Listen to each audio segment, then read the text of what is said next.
Hi everyone, today we are going to see the Trade Unions Act of 1926. In the previous session lecture, we have gone through the trade union, the basic definition of trade union, types of trade union, structure of trade unionism in India. So if you go through a brief of our previous session, which you have learned previously, the need for trade union, which we have gone through the trade union. Let's have a brief of our previous class so that we can come into the detail of the Trade Unions Act of 1926. So the need for trade union, the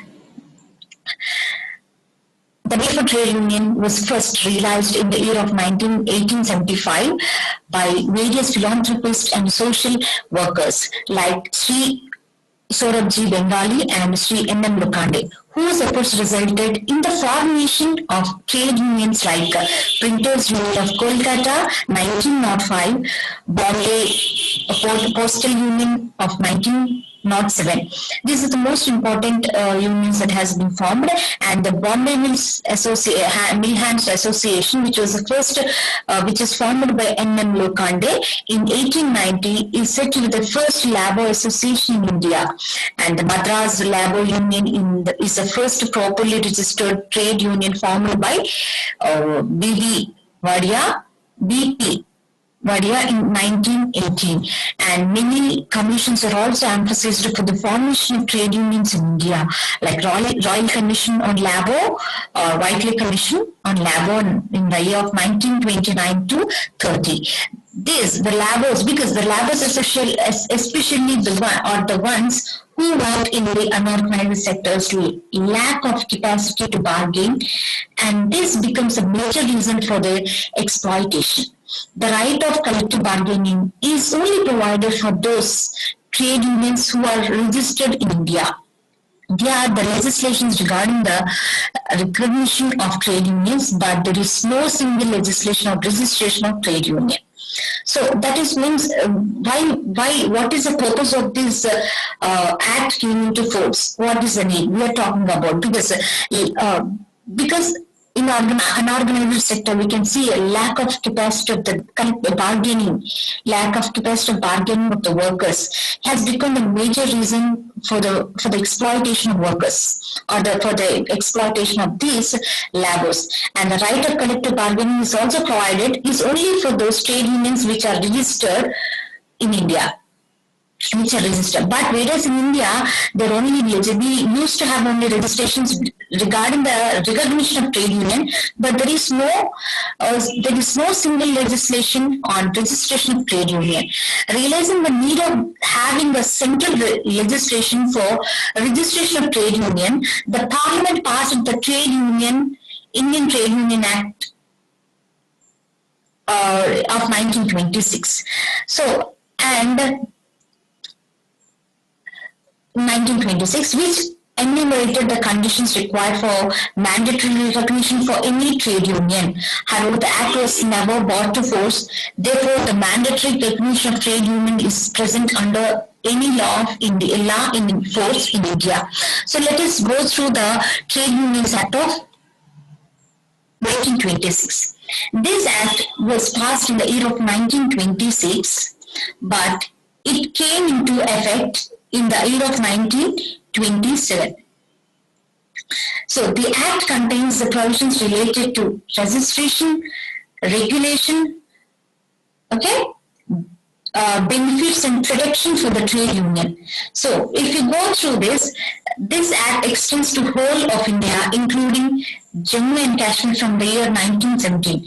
It came into force from 1st of June 1927, and this Act, we can see it consists of 33 sections which are divided into 5 parts. And this Act is related to registration, regulation, benefits and the protection for trade unions. And section number 3 to section number 14 of chapter 2 of this Act deals with registration of trade union in the territory of India. And let us see, I have given a checklist of the total act. So after going through this is the important thing which you can go through this. After this, we can like discuss each and every important section. Okay, I have given a brief checklist of all the important sections of this act. See, and now the object of this act. What is the main purpose of the act? Is to provide for the registration of trade union and in certain respects to define the law relating to the registered trade union. So registration of trade union. So for the purpose of registration of trade union, any 7 or more 7 members of the trade union are required. 7 members or more than 7 members, minimum number of 7 are required. It can be more than 7 are required for subscribing their names to the rules of the trade union and its compliance. So, and the second is, for the registration purpose I'm talking, there should be at least 10% or 100 of the workmen, whichever is less, engaged or employed in the establishment or in an industry with which it is connected.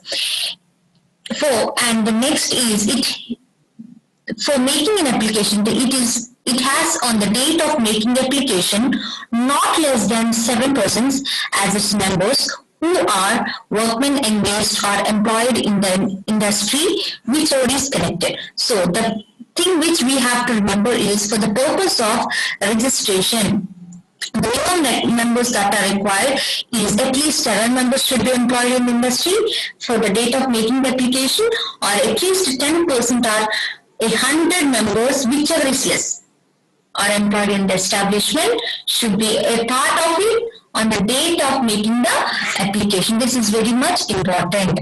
This will be there in section number 4. We'll be talking about this in the section number 4 in the mode of registration. Okay, and the next is registration of trade union. So for the registration of trade union, what are the things that are following details are required, like your names of the people, members, occupation, and the address of the members, place of work. These are the minimum things that are required for the registration of trade union, and address of the head office of the trade union, name, ages, address, and occupations of the office bearers. And this will be included in the section number 5. So we'll be dealing with the section number 5, registration, the things that are required for registration: name, occupations, and address of the members, and addresses of the head office, where it is head office, and it's like registration. For the registration of the trade union, the registered office of a trade union is required, address, and the minimum requirements for the members of a trade union. So this is in the section number 9A. In the section number 9A, it will be talking about minimum members required for the membership of a trade union. So it is not less than 10% or 100 of the workmen, whichever is less, are subject to minimum of 7 engaged or employed in the establishments. So means this is in the section number 9A of the Act lay down the minimum number of members required to be present in any union which has been duly registered, and this section mandates that trade union which has been registered must at all times should continue to have not less than 10% or 100 of the members which are less, and subject to minimum of 7 engaged or utilized in the institution or a trade, whichever is it's connected as its members. So this is a minimum requirement for the registration of a trade union, for the membership of a trade union. Okay, and next we'll go through the section number 10, which is talking about the cancellation of registration. For the cancel of registration, the registrar, according to the section number 10 of the Act, has a power to, the registrar is having the power to withdraw or cancel the registration certificate of any union in any of the conditions. And the conditions like on an application made by a trade union seeking to be verified in such a manner as may be prescribed. So, for example, cancellation of registration. When do we be going for the cancellation of registration? This will be this we can see in the section number 10. If the certificate has obtained by fraud, mistake, or it has been ceased to exist, or willfully contradicted on any of the provisions of the act. In such conditions, we can cancel your trade union registration will be cancelled. In the second case is if it ceases to have required number of members. So if it doesn't have required minimum number of members like 7 members or less than 10% or not less than 10% or 100 of the workmen, whichever is less, if it contradicts the provisions of that, then also registration will be cancelled. So next is section number 17, which is important, criminal conspiracy in the trade union. The person, no office barrier or the member of the registered trade union shall be liable to punishment under the section number 2, subsection number 2 of the conspiracy of the Constitution 120B of Penal Code, Indian Penal Code, in respect of any agreement made between the members for the purpose of furthering any sub-object of the trade union. So, and if you go for the next, disqualification of office barriers of trade union. So disqualification, when do these office barriers will be disqualified? If one has not attained the age of 18 years, remember 18 years is a maximum minimum age that has to be attained by an office barrier. If he doesn't attain 18 years, then he will be disqualified as an office barrier of trade union. Conviction for any offence involving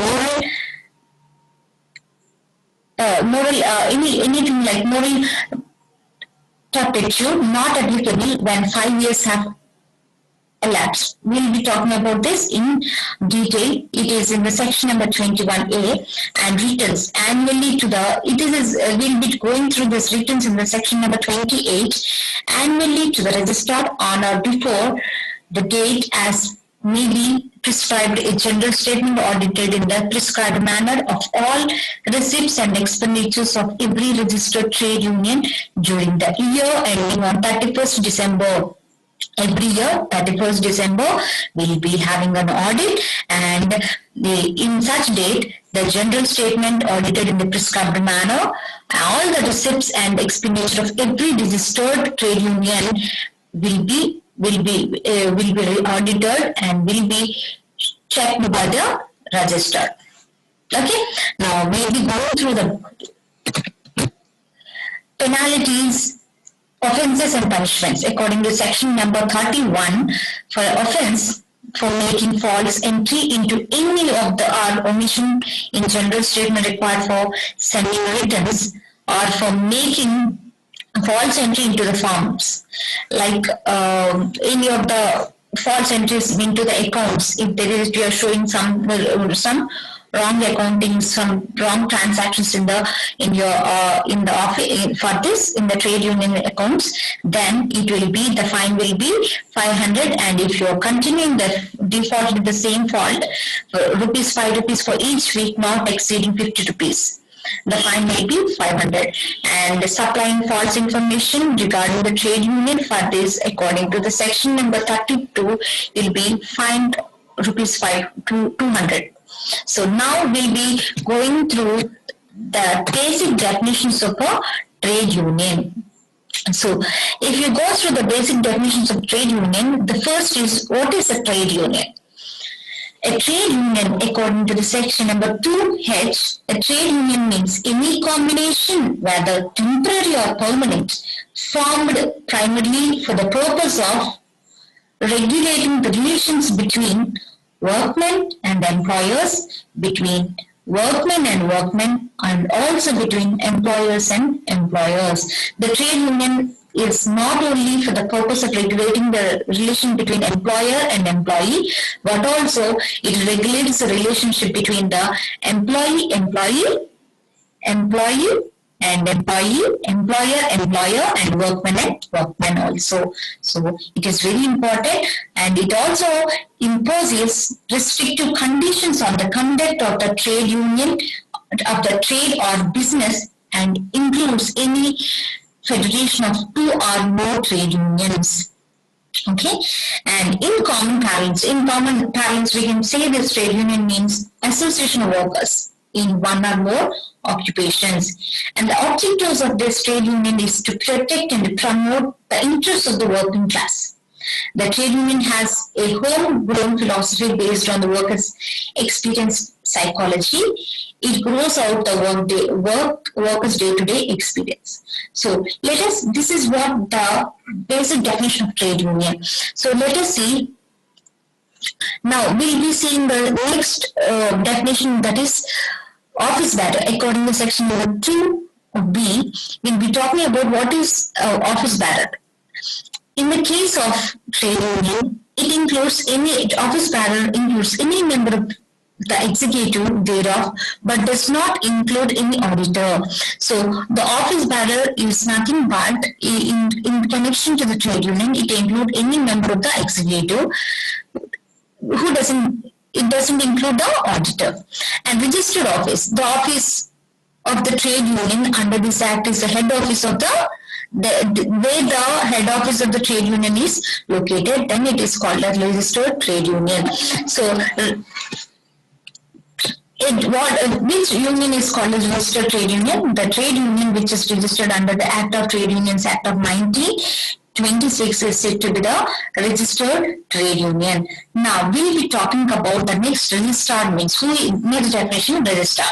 A registrar of a trade union is appointed by the government under the section number 3 and includes any additional or deputy registrar of trade unions. In relation to any trade union, the registrar for the state in which the head or register office as a case may be or of the union is situated. So this register, he will be giving the certificate, he will be taking total registration of the trade union, will be taking, he will be the authorized person who is appointed by the government under the section number 3 of this Trade Unions Act for dealing with the trade unions, for the dealing with the registration of trade union and also regulation of the trade union. And what is meant by trade union? Trade dispute. Section number 2G. A trade dispute, it is nothing but dispute between employer and employee, workmen, or between workmen and workmen, or between employers and employee, which is connected with the employment or non-employment, or in terms of employment or conditions of labor of any person, and the workmen means all employed in the trade union or industry and not in the employment of employer with whom the trade dispute arises. So make sure that the trade dispute is within the employment and non-employment or the conditions of employment or conditions of labor. It should be connected with the employment and non-employment or the terms of the employment or the conditions of the labor. Okay, it doesn't relate it to anything outside the workplace or is outside the employment. That doesn't come under a trade dispute. A trade dispute is nothing but the dispute between workman and workman, and workman and worker, workman and employer, or the dispute which is connected with the employment and non-employment or the terms of labor, terms of employment, or any person or the workman who is related to the industry or is a trade. So that is the definition. Now we'll be talking about the mode of registration. Mode of registration. So minimum requirement for the registration of trade union. So the minimum requirement for the registration of trade union, which we have already gone, for the purpose of registration of trade union, the total numbers required is 7 members unnecessary to form a trade union.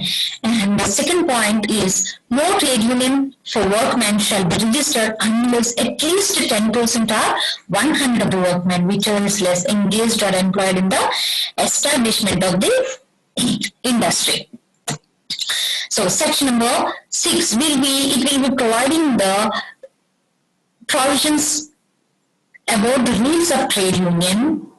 For the registration of trade union, what are the rules or the provisions that are needed for the membership or for the that members of the trade union has to be followed at the time of registration of the trade union. That is the name of the trade union, object of the trade union, and the general funds of the trade union by its members should be properly used by the lawful purpose. These are the rules that we will be having in the section number 6 of the Trade Unions Act.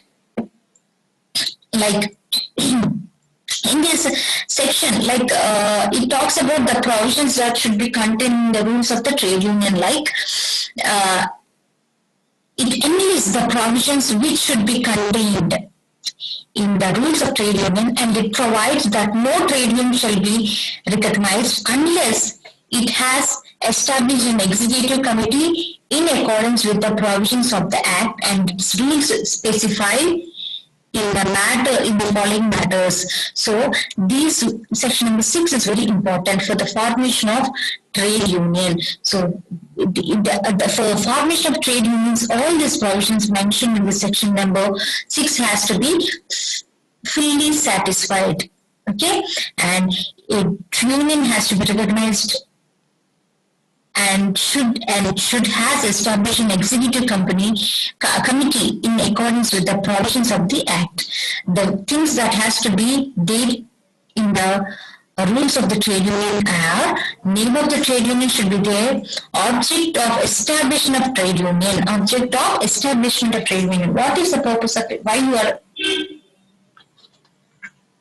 incorporating your trade union? What is the object of your establishment of your trade union is very much important, and purpose for which the funds with the union shall be directed. Okay, and a list specifying the members of the union shall be maintained, and the list should be specified by office bearers and the members of the trade union, and inclusion of ordinary members who shall be once actually engaged or employed in an industry with which the trade union is connected. The conditions which entitles the members for any benefit assured by members, and also the conditions under which any fine or will be imposed on the members. So all these things has to be mentioned, and all things has to be properly maintained, followed. So I'll just make the things again clear. In the section number 6, it gives the rules of a trade union that has to be followed. Okay, name of the trade union and object of establishment of trade union, and general funds of the trade union by its members. And next is maintenance of list of members in the trade union and their facilities to be provided. And half of the members of the trade union must be the members who actually engaged in an industry. And section number 6 of EE talks about the payment of minimum subscription by members of the trade union, which shall be not less than 1 rupee per annum for rural workers and 3 rupees per annum for the workers who are working under unorganized sectors, and 12 rupees per annum for the workers in any other case. And executive members and other office bearers should be elected for a period of 3 years. And funds, these are all the rules that has to be remembered for the registration of trade union. And the funds of the trade union should be safeguarded, annual auditing is necessary, and accounts should be maintained, account books should be maintained for the purpose of inspection if necessary. And these are all the provisions that must be followed. Until and unless all these provisions are followed, this cannot be, the trade union cannot be registered. These rules should be contained, these provisions should be contained in the rules of the trade union, and it provides no trade union shall be recognized unless it has established an executive committee in accordance with the provisions of the Act, and its rules is specified in the section number, all these rules in the section number 6 should be followed strictly.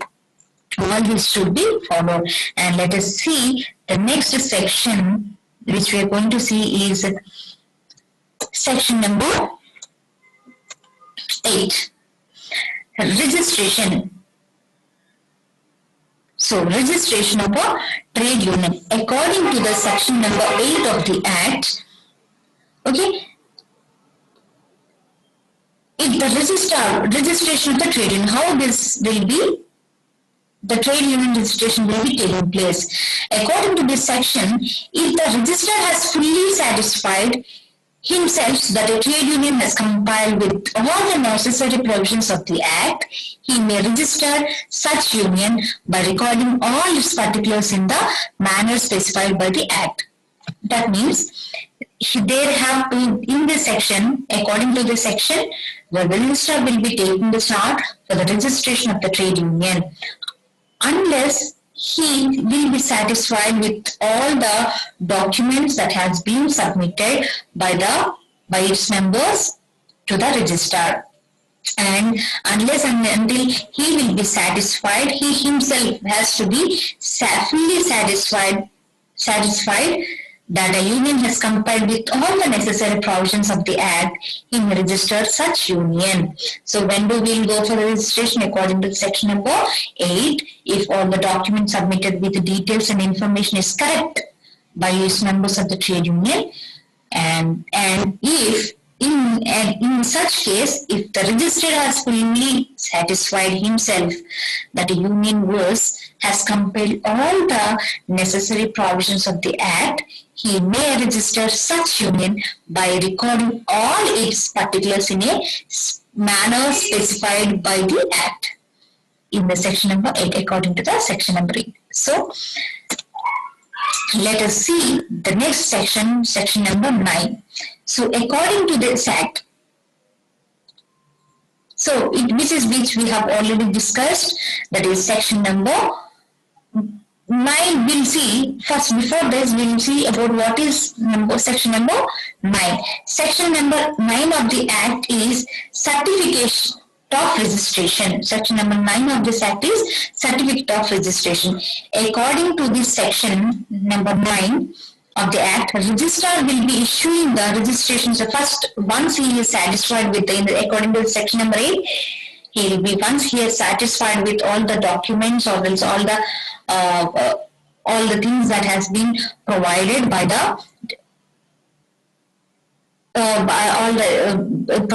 the union members to the registered documents submitted by details and information. If he is satisfied, he may register union by according to the norms according to the norms specified by the Act.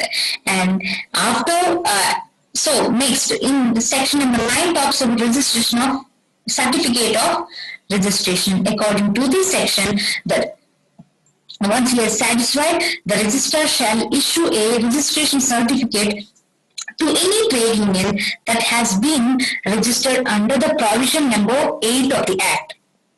Under the provision number 8, if the registrar is satisfied, then they will be going for the certificate of trade union. Under the provision of section number 8 of the Act, and such certificate shall act as a conclusive proof of registration of a trade union. After section number, according to the section number 8, if the registrar is fully satisfied with the information or the details provided by its members about the trade union, then he may go for the registration. For the completion of registration, he has to issue a certificate. So that is called a certification of registration of trade union. This will be provided by the registered according to the section number 9. Okay, and section number 9A. In this section, minimum requirements related to the membership of trade union. According to this section, minimum requirements about the membership of trade union is, we already gone through this, 10% or 100% of the members, whichever is less, subject to the minimum of 7 engaged or employed in the establishment of or industry with which it is connected as its members. So, according to this section number 9A of the Act lay down the minimum number of members required to be present in any union which has been duly registered. The section mandates that the trade union which has been registered must at all times should contain not less than 10% or 100 of the workmen, whichever is less. A minimum of 7 members engaged or utilized in any trade or business which is connected as its members. So this is the minimum requirement. And now we'll be going for the section number 10, cancellation of registration. So cancellation of registration, according to the section number 10 of the Act, the registrar, according to the section number 10 of the Act, has the power to withdraw or cancel the registration certificate of any union in any of the following conditions, like when the trade union certificate has obtained by fraud or illegal means, or disobey of the provisions of the trade union.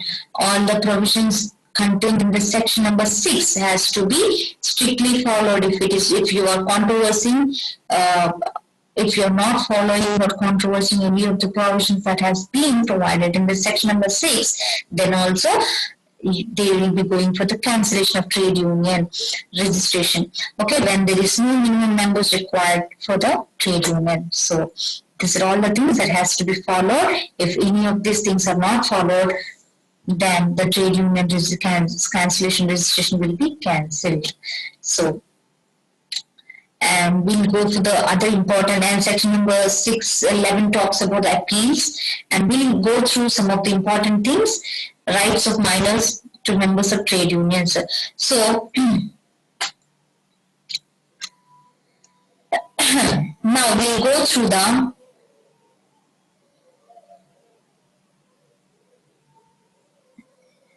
next, rights of minors to the membership of trade unions. Section number 21. Any person who has attained 15 years may be the member of registered trade union and enjoy all the rights of members. So let us talk about another important section of this is disqualifications of office bearers. We'll talk about the disqualifications of the office bearers. What are the disqualifications? If you talk about the disqualifications, before that we'll talk about rights of minors to membership of trade union, section number 21. So according to this section provides that a person who is above 15 years of age can be a member of any trade union, and if he becomes a member, he can enjoy all the rights conferred upon the members of the trade union, subject to the conditions laid down by the trade union of which he wants to be a part of. Okay, according to that, who is attained 15 years, he can enjoy, and being a member of the trade, who has registered as a member of any of the union, can enjoy all the rights of the registered union. And section number 21A talks about disqualification of office bearers of a trade union. So according to this section laid down the conditions, the fulfillment which disqualifies a person being a member of a trade union. Okay, the condition laid down under this act, like these are the conditions under which they will be disqualified as members of the trade union. If a member has not attained the age of majority, major age is like 18 years. If he doesn't attain age of a major, that is 18 years, then he will be said to be disqualified. Okay, if he has been convicted by any of the courts in India for moral turpitude and has been sentenced to imprisonment unless a period of 5 years has elapsed since his release. So it is very important. We shouldn't have any mark on his career. If a person is involving in any moral illegal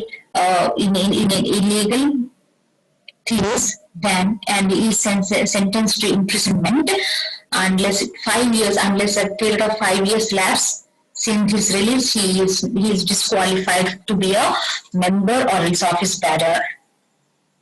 Okay, and next is section number.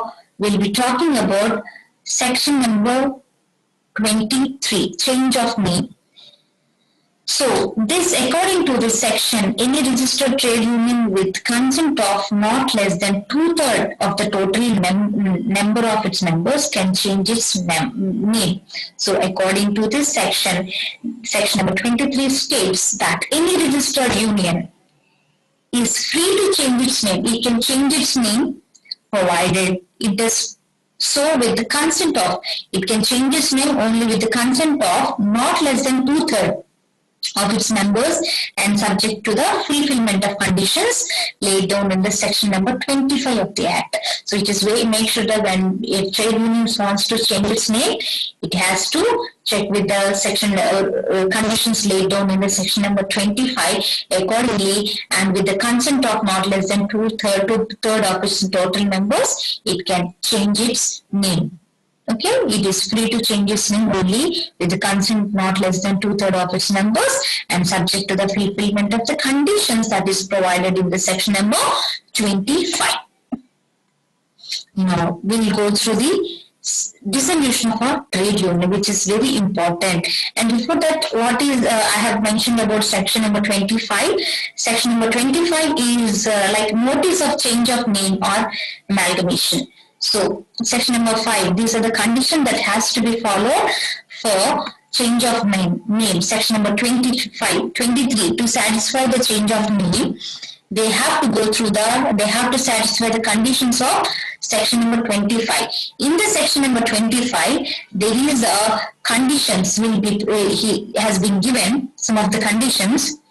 So, that has to be followed or satisfied. The first condition is a notice in writing of every change of name, of every amalgamation, which is duly signed by the secretary and by the 7 members of the trade union for changing of its name or its amalgamation by the secretary and which signs by its members. So very important is, whenever if a trade union, the trade union is free to change its name. You already said that. So, but for changing its name, it has to take the consent of, with the consent of not less than 2/3 of its members is must and should. So, and it also fulfill the conditions of section number 25. What are the conditions? The first condition is it has to, a notice has to be released in writing for the change of name or its amalgamation. If it is amalgamating with any other union, it has to release it has to release a notice by writing, and it has to be duly signed by its members, by the secretary and the 7 members of the trade union.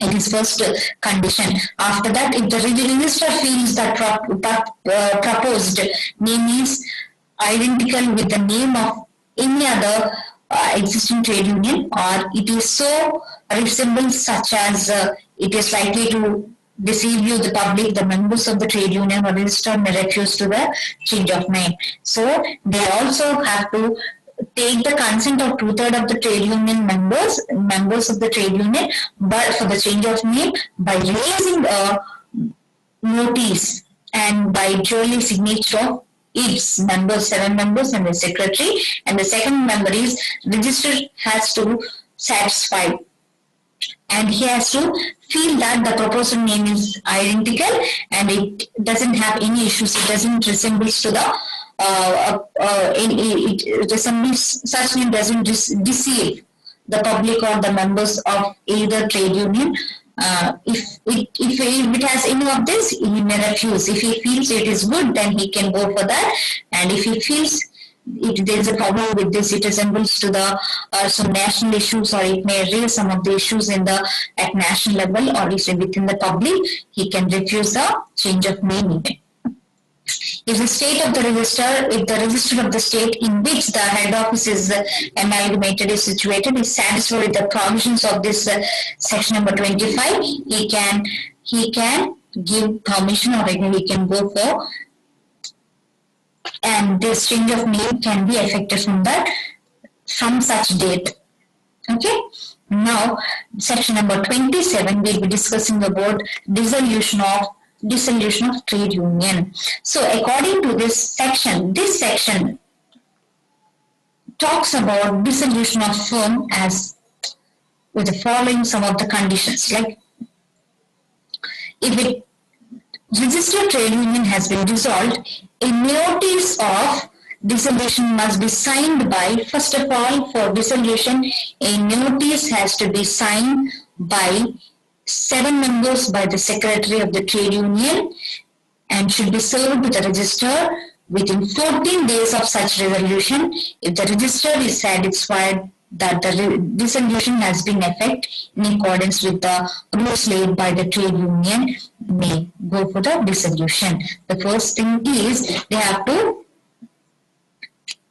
release a notice which has to be signed by the registrar, secretary, and the 7 members of the trade union, and should be sent to the registrar. And this registrar will be if he is satisfied within 14 days of such resolution.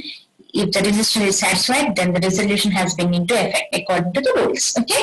Now, the second is, if the registrar is satisfied with the following provisions, we can go for the confirmation of the dissolution.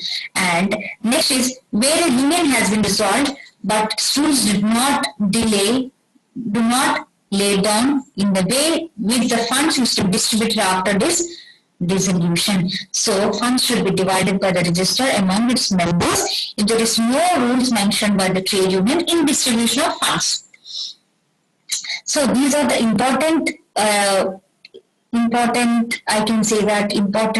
sections that has to be remembered in the Trade Unions Act of 1926. Thank you for listening. In the next class, we'll go through in Industrial Dispute Act and its and many more things. Thank you very much.